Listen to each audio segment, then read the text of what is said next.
Bonsoir à tous et merci de nous rejoindre pour cette première partie du 19-20. On commence avec le 31e marathon de Paris qui s'est couru ce matin. 35 000 coureurs sont partis des Champs-Élysées.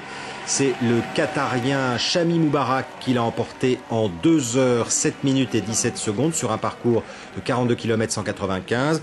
Il devance un Éthiopien et un Kényan.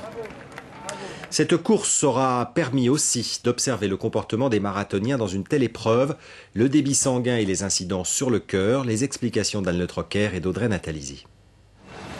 30e kilomètre, il fait plus de 25 degrés. Les jambes souffrent, le souffle est court, les marathoniens sont assoiffés. C'est pour étudier le fonctionnement du corps lors d'un tel effort que 10 coureurs parmi les 35 000 au départ sont observés durant toute la course, une première mondiale. Nombre de foulées, rythme cardiaque et débit sanguin, des étudiants de l'université d'Evry ont installé électrodes et appareils de mesure sur ces sportifs confirmés.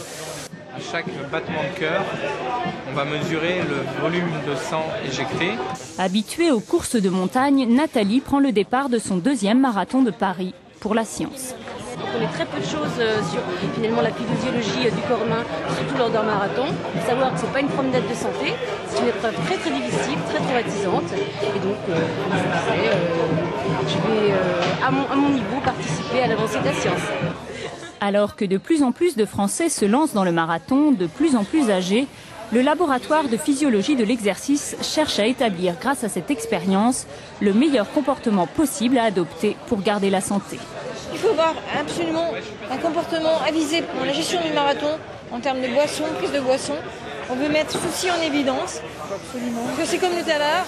Les gens savent que c'est dangereux, mais si on n'en montre pas des poumons noircis, la prise de conscience est moindre.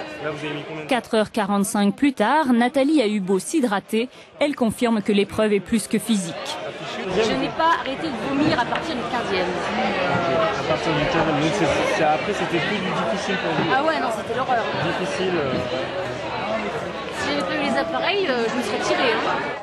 Mais il fallait bien tenir. Cette grande première doit aussi servir à développer des appareils de contrôle portatifs pour les malades cardiaques. Premier résultat dans une semaine. Autre marathon, ce sont les derniers grands meetings de campagne avant le premier tour de l'élection présidentielle dimanche prochain.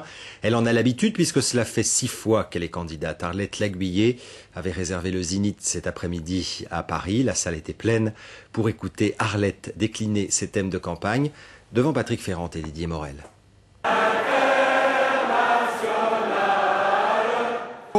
Les grands meetings de lutte ouvrière a été respecté pour l'ultime grande réunion publique parisienne de sa candidature finale à l'Élysée. Arlette Laguiller n'a pas changé son style inimitable. Travailleurs, camarades. Comme à chaque fois, des ouvriers ont raconté leur lutte à la tribune, avec cette fois en vedette les salariés de Peugeot Citroën Aulnay qui viennent de mettre fin à une longue grève.